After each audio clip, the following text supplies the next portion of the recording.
This is just a sample of the audiobook. To get the complete audiobook, access the link posted in the first comment. Albums filled with square black and white images and asking questions about the long-dead relatives frozen in the frame. My favorite subjects in school were English and social studies, and I peppered my teachers with questions.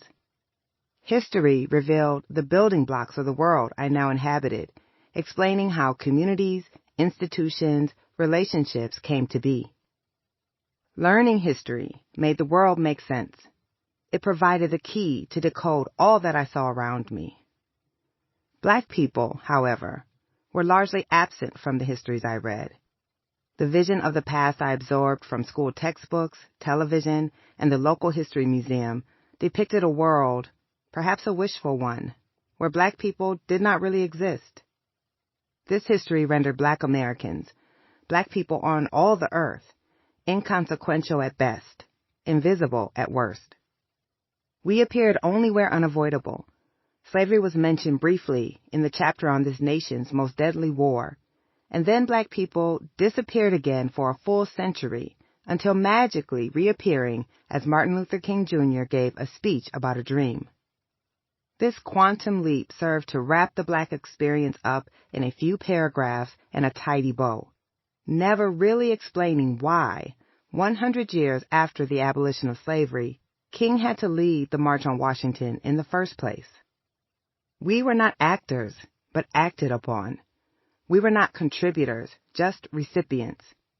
White people enslaved us, and white people freed us. Black people could either choose to take advantage of that freedom or to squander it, as our depictions in the media seem to suggest so many of us were doing. The world revealed to me through my education was a white one. And yet, my intimate world, my neighborhood, the friends I rode the bus with for 2 hours each day to and from the schools on the white side of town, the boisterous bevy of aunts, uncles, and cousins who crowded our home for barbecues and card games, was largely Black. At school, I searched desperately to find myself in the American story we were taught, to see my humanity, our humanity, reflected back to me. I snatched Roll of Thunder, Hear My Cry from our elementary school library shelf because it was the one book with a Black girl on the cover. In high school, when my advanced placement English teacher assigned us a final project on a famous American literary figure, I wrote about the only Black poet I had been exposed to, Langston Hughes. My public high school in Waterloo, Iowa, offered a one-semester elective called The African American Experience, which I took my sophomore year. Only other Black kids filled the seats each day, and the only Black male teacher I'd ever have taught the course. Rail-thin and mahogany-skinned, with a booming laugh that revealed the wide gap between his front teeth, Mr. Ray Dow deftly navigated our class through the ancient Mali, Songhai, Nubian, and Ghana empires. It was he who taught me that, from here to Timbuktu, referred to an African center of learning. Surveying the cultures and knowledge and civilizations that existed among African peoples long before Europeans decided that millions of human beings could be forced across the ocean in the hulls of ships and then redefined as property.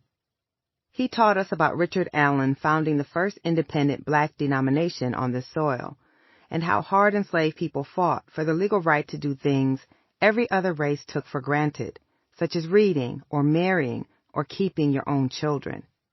He taught us about Black resistance and Black writers. He taught us about Martin, but also Marcus and Malcolm and Mamie and Fanny. Sitting in that class each day, I felt as if I had spent my entire life struggling to breathe, and someone had finally provided me with oxygen.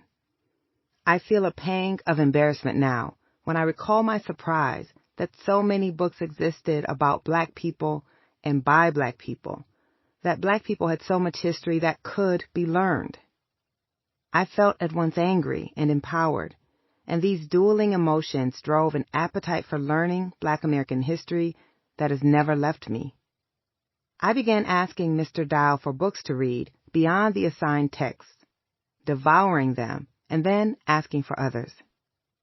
"Dr. Hannah," he exclaimed one day, flashing his trademark toothy grin as he put a book in my hands, Before the Mayflower, by the historian and journalist Lerone Bennett Jr.